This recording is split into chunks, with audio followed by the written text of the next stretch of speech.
Macmillan Audio presents The Battle of the Red Hot Pepper Weenies and Other Warped and Creepy Tales. Written and read by David Lubar.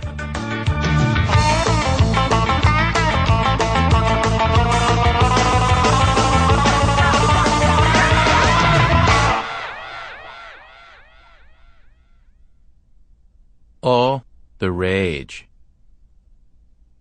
Kiefer Loomis was the only kid in our whole school who never got angry. He was so calm, it was spooky.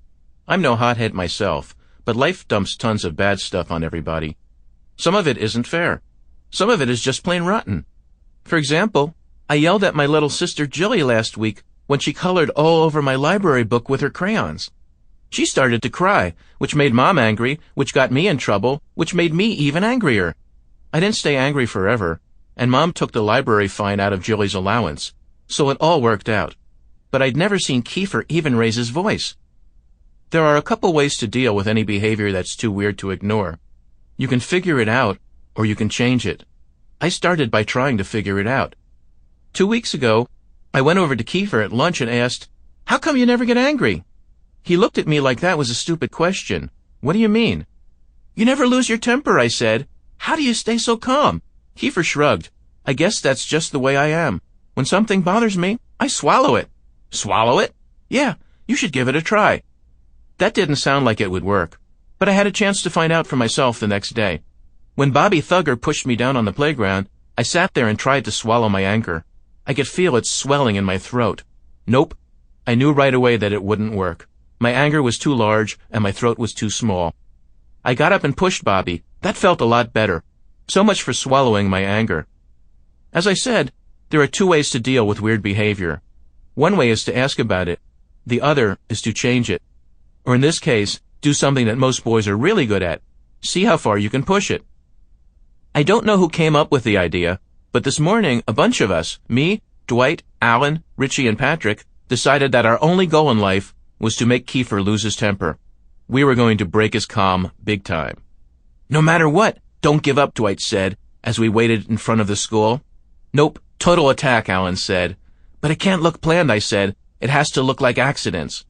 "There he is!" Patrick pointed across the lawn at Kiefer, who just reached the schoolyard. "Me first." Alan charged toward Kiefer at full speed. When he got close, he shot his hands out and shouted, "Tag, you're it!" He shoved Kiefer harder than I'd ever seen anyone get tagged, outside of a professional wrestling ring. The poor guy flew at least 5 or 6 feet before he landed on his butt. After landing, he slid a couple more feet. By then, Alan had dashed away. Kiefer looked around like he had no idea what had just hit him. His face grew expressionless for a moment. His jaw clenched, like he was going to shout. Then, even from a distance, I could tell he was swallowing. It looked like he was choking down a golf ball. "You're doomed," I thought. That had just been a warm-up. We had the whole day ahead of us. I ran to the wood shop and grabbed a screwdriver while the teacher wasn't watching, then headed for the lockers.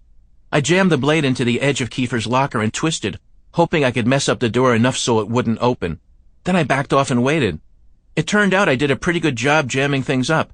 Kiefer tried to open the locker. It wouldn't budge. He raised his fist like he was going to punch the door. Then he sighed, swallowed, and walked off. Life grew worse and worse for Kiefer throughout the morning. After lunch, we got other kids involved so he wouldn't suspect our group. By the end of the day, the whole class was taking turns making him miserable. Still, amazingly, he swallowed every bit of his anger. Maybe we just couldn't get mean enough. But on the way out of the building, Alan did the tag thing again. This time, he did it on the stairs, catching Kiefer from behind. I winced as Kiefer went tumbling. As much as I wanted to see him explode, this was a bit too rough. I guess the fall had stunned him. He lay there on his back, staring up at the clouds. Nobody moved. Finally, I stepped forward to give him a hand.